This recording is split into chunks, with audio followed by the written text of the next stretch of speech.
Guys, welcome to another series of Elbony Multiventures. On today's episode, I'll be sharing with you how to make coconut oil. Let's get started. Firstly, I'll break the coconut and separate the coconut and the water separately.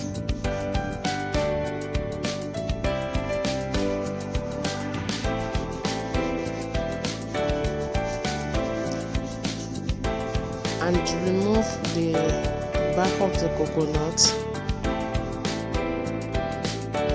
After removing all, I'll cut into pieces to help my grinder. This is the water.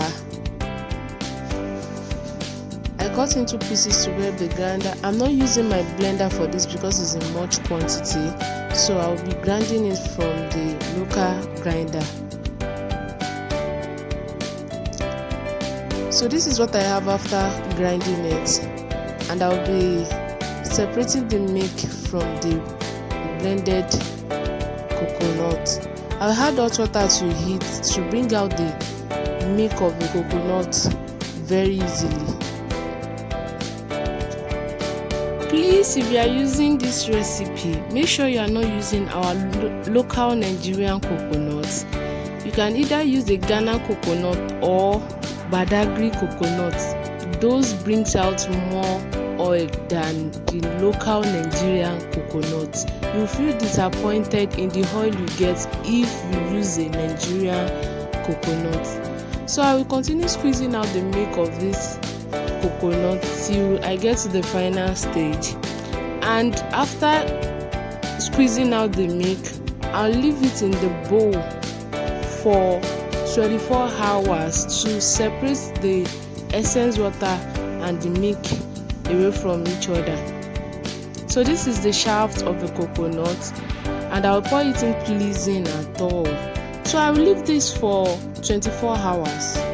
For 24 hours, you add your separated milk to the pot, and after bringing all the milk out, you put it on fire and you make sure it's on medium heat.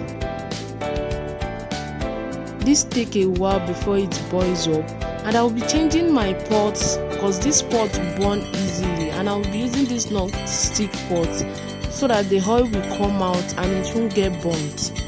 So you fry till you get a golden brown color, and this is what I have after all the frying. This is done. You see the oil did not come out too much, so we are the last procedure, and I will be squeezing the shaft from the coconut, and this is what I have after all the whole procedure. Not too much oil, but at least it still came out. So if you enjoyed this video, please kindly like, comment and subscribe. I'll see you in my next video. Thank you. Bye.